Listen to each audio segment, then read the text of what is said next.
I was hiding behind a decorative plant near the stairs, completely out of breath, while a voice boomed through the manor. "I will never forgive you." My legs were trembling. Not a great look for someone who was supposed to be teaching this girl. "My name is Rudeus Greyrat. I'm 7 years old. In my previous life, I was a 34-year-old unemployed virgin and shut in. Not my proudest achievement, but hey, at least I'm honest about it. After getting kicked out of my house for skipping my parents' funeral and subsequently being run over by a truck, I was reincarnated as a baby with all my memories intact. I'd spent my previous life as human garbage, but this time around, I was determined to do better. For the past 7 years, I'd learned the language of this world, studied magic, practiced swordplay, and even made a cute childhood friend named Sylphie. To get both of us into the same school, I promised to earn our tuition money. That's how my father Paul arranged for me to come to the Citadel of Roa, where I'd spend 5 years tutoring the young mistress in exchange for financial support. And that brings us to now, me, cowering behind a plant, while the young mistress, a tiny, rage-filled creature, hunted me through the halls like I was prey. To understand how things went so catastrophically wrong, we need to rewind an hour. The city of Roa was impressive. Sturdy walls 7 to 8 meters tall wrapped around the entire city. Inside, merchants, townspeople, and armor-clad adventurers bustled through streets lined with shops and stables. I arrived there with Ghislaine de Doldia, a tall, muscular swordswoman with animal ears and a tail. She was a sword king, third from the top in the sword god style, and she'd be teaching me swordplay. As our coach rolled through the city, Ghislaine pointed out the various landmarks. The weaponsmithy, the pub, the adventurers' guild, and certain places better left unvisited. I didn't ask for details on that last one. The city was constructed so that the deeper you went toward the center, the wealthier the residents became. Right in the middle stood a massive building that looked more like a castle than a manor. "That's the liege lord's manor," Ghislaine said. "So the young mistress I'm tutoring must be someone of high social status." Ghislaine shook her head. "Not quite." I was confused, but before I could ask what she meant, our coach passed through the manor's gates. A butler led us to an ornate reception room and poured me expensive tea. Ghislaine didn't get any, which made it clear I was the guest here, not her. I was just settling in when the doors burst open. A muscular man in his 50s stormed in, his nostrils flaring. "Humph, you don't even know how to introduce yourself." This was Eris Boreas Greyrat, the liege lord of the Fitoa region, and, as I would soon learn, Paul's uncle. My great-uncle, in other words. He launched into a tirade about how Paul never taught me proper manners, how Paul always made excuses, how Paul was generally disappointing. I decided honesty was the best policy. "You're right, it's my own failing that I lack proper manners. I apologize." He stomped his foot so hard the floor creaked. "However, I will acknowledge that you made a valiant effort instead of being defensive. I will permit you to stay here." Then he stormed out just as dramatically as he'd entered. Next came Philip Boreas Greyrat, Paul's cousin and Cyrus's son. He was thin and calculating, with an air of someone constantly running political calculations in his head. He corrected my greeting. Apparently, nobles greet each other by putting their right hand on their chest and bowing slightly, then got straight to business. "Do you like girls?" I blinked. Was this really the most important question in a job interview? "Not as much as my father." "Oh, really? Then you pass." Apparently, Paul had such a reputation that not being a womanizer was sufficient qualification. Philip explained that the young mistress had already driven away 5 tutors, and he didn't expect much from me. But since I was Paul's son, he figured he'd give me a shot. I had a plan, though.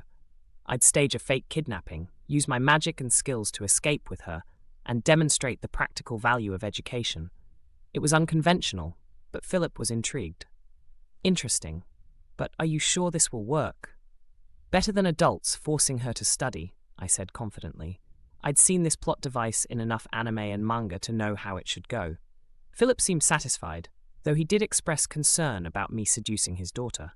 I was 7, come on.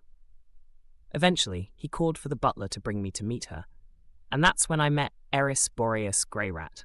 She was 9 years old with sharp eyes, wavy hair, and a shade of crimson so pure It looked like someone had dumped a bucket of paint on her head. My first impression was simple, arrogant, and potentially dangerous. I greeted her with the proper noble gesture Philip had taught me. "It's a pleasure to meet you. I'm Rudeus Greyrat." "Humph." Her nostrils flared exactly like her grandfather's. She crossed her arms over her chest and glared down at me. "What's this? He's younger than I am. And yet he's supposed to teach me? Stop joking around." "I don't think age has anything to do with it," I said, trying to be diplomatic. "Oh yeah? Do you have some sort of problem with me?" I explained we were second cousins, which only confused her more. When I tried to clarify, she slapped me across the face. The sting was immediate and painful. "Why did you hit me? Because you're acting so full of yourself even though you're younger than me." I made a decision I would immediately regret. "All right, then I'll return the gesture." I slapped her back. For one frozen moment, nothing happened. Then her hair literally stood on end, like a physical manifestation of her rage, and she drew back her fist. What followed was a masterclass in close-quarters combat that I was absolutely not prepared for.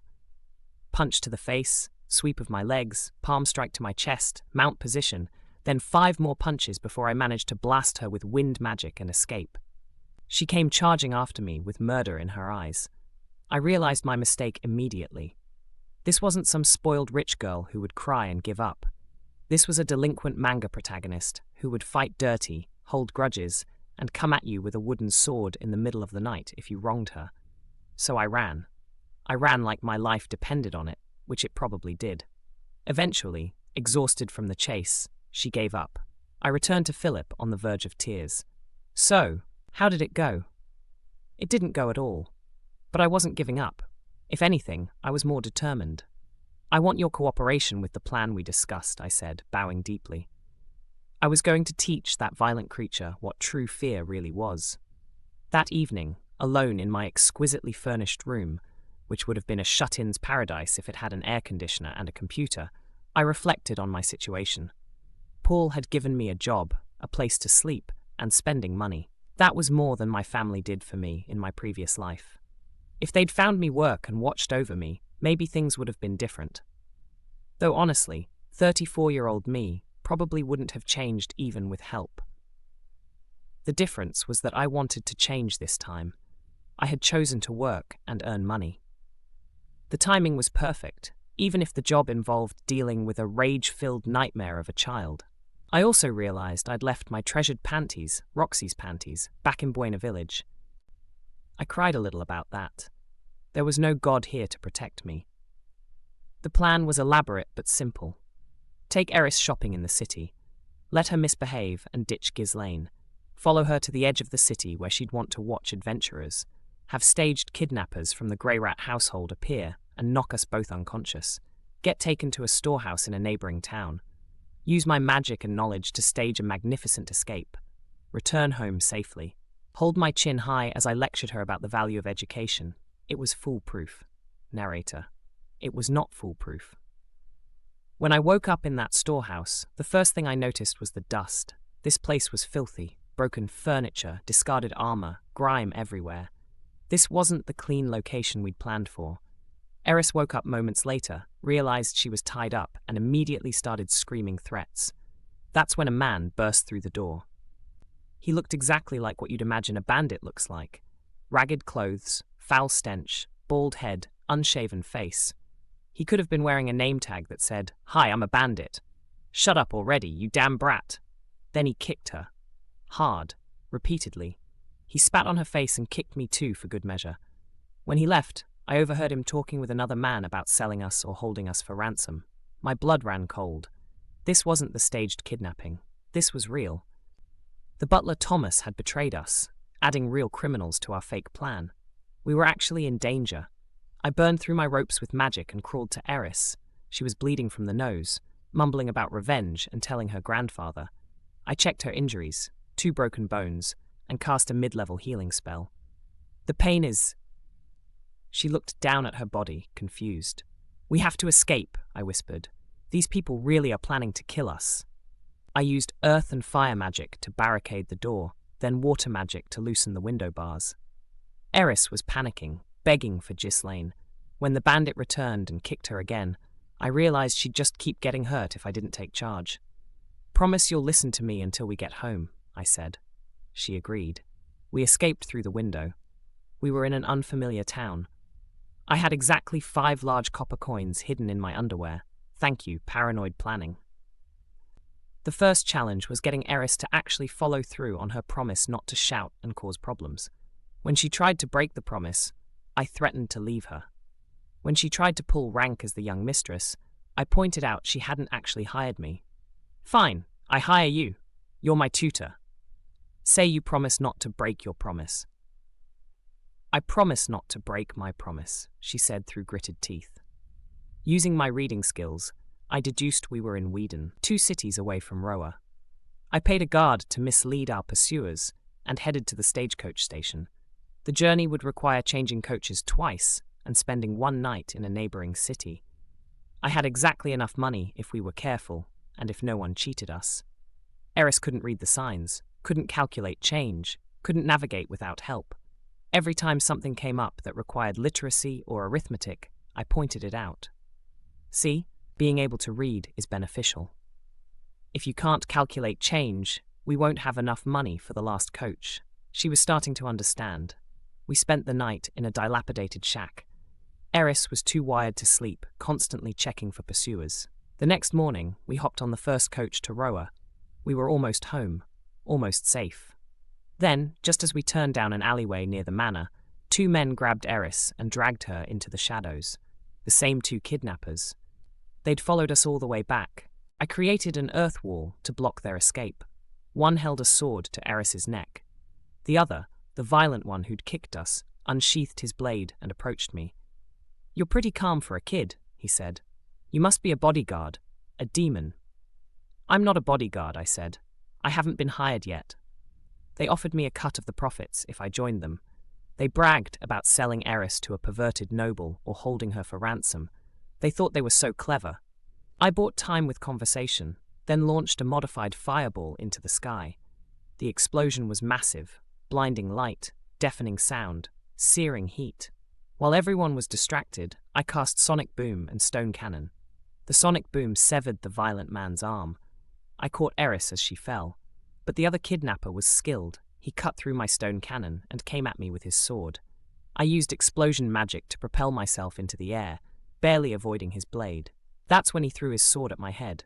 In that moment, I saw death, clearly, inevitable. Then a brown blur appeared between us. Ghislaine, her hand touched her sword's hilt, a flash of red light. Both kidnappers' heads fell from their shoulders. "Leave the rest to me," she said calmly. We made it back to the manor. Eris collapsed the moment we reached home, her legs giving out. But before she fell, she thrust her finger at me. "I kept my promise, and now we're back home. So I can talk now, right?" "Yeah, you can talk now. I will grant you the special privilege of calling me by my name, Eris."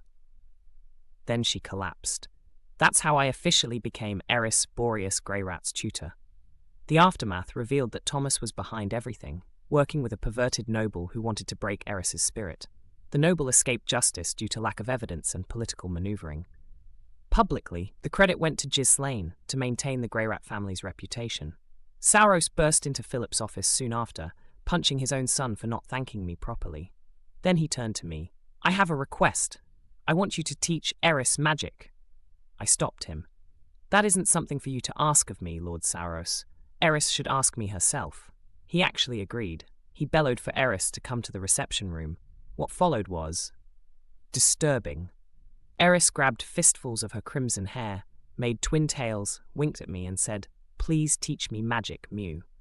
I need to stress that this was absolutely horrifying. Her eyes weren't smiling.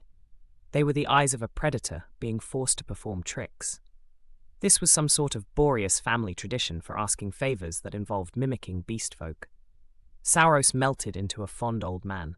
Philip gave tips on sticking her hips out more. I realized the entire Greyrat family, Paul included, were insane. I loudly reprimanded them all and gave a long speech about proper ways to ask for favors.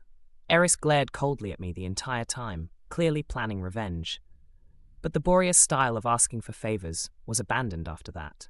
The real work began a month later. Eris loved magic lessons. The moment she produced her first fireball, her eyes lit up. Someday, I'm going to make fireworks in the sky just like you did. But reading, writing, and arithmetic? She ran. Every single time. If I caught her, she punched me and ran again. If I managed to trap her, she'd return only to punch me once more before escaping. The solution came from Ghislaine. She started sharing stories about her adventures, about her party with Paul, about the importance of reading contracts and maps, about calculating rations in dungeons. Eris hung on every word. When Ghislaine said, "And that's why I want to learn division," Eris's rebellion evaporated. From then on, she attended all her lessons. Progress was slow, subtraction was shaky, anything above single digits made her want to give up. But she was learning. Sword training revealed that Eris was naturally better than me. We were roughly matched in ability, which made us perfect practice partners. We pushed each other forward, taking turns getting ahead, both of us improving bit by bit. Ghislaine was an excellent teacher, unlike Paul, who was talented but instinctive. She could actually explain techniques clearly, watch your opponent's toes, and predict their movement. She'd shout as Eris landed another blow on me. The months passed in rhythm. Morning lessons, afternoon sword practice, evening preparation. I created practice sheets, reviewed magical textbooks, and read about the history of this world in Philip's library. My magical textbook was published by the Ranoa University of Magic and had been a bestseller for 1,000 years. One day, I encountered Philip's wife Hilda in the hallway. I attempted the proper Boreas-style greeting. She clicked her tongue and ignored me completely. I still don't know what that was about. Half a year in, I noticed Eris's violent tendencies resurfacing. Philip gently pointed out she needed breaks. I adjusted, building rest days into our schedule and finding ways to make lessons feel less like work. The progress was real but chaotic. She could now write several names, handle basic arithmetic, and cast simple fire magic. She showed up to lessons more days than not. Our sword practice helped both of us improve. It wasn't the perfect student-teacher relationship. She still punched me when frustrated, still ran away when arithmetic got difficult, still had the temperament of an active volcano. But she also called me by name now. She listened when I explained magical theory. She even occasionally asked for my help with problems. Looking back on that first disastrous meeting, we'd come a long way. The kidnapping had been real, not staged, but it accomplished something the fake version never could have. It showed Eris that I was someone who would stand by her side when things got dangerous. The work was far from finished. I had 4.5 more years ahead of me. 4.5 years to turn this violent, prideful, stubbornly illiterate noble girl into someone educated enough to function in society. Some days it felt impossible. But on good days, days when Eris successfully solved a math problem, or wrote a full sentence without mistakes, or cast a new spell for the first time, I felt something I hadn't experienced in either of my lives. Pride. Not just in her accomplishments, but in my own. I was doing something that mattered. I was making a difference. Even if that meant getting punched occasionally, which it definitely did. In my previous life, I'd been nothing more than a shut-in waiting to die.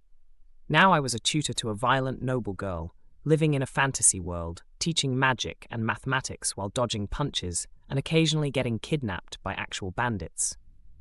It wasn't the life I'd imagined, but it was a life worth living. And if Eris occasionally tried to punch my face in, well, I dealt with worse. Though to be fair, not much worse. The road ahead was long and uncertain, but I'd found something worth fighting for, even if that something had crimson hair, a terrible temper, and fists that hurt way more than they should. This was my second chance, and I wasn't going to waste it, even if my student was, objectively speaking, terrifying.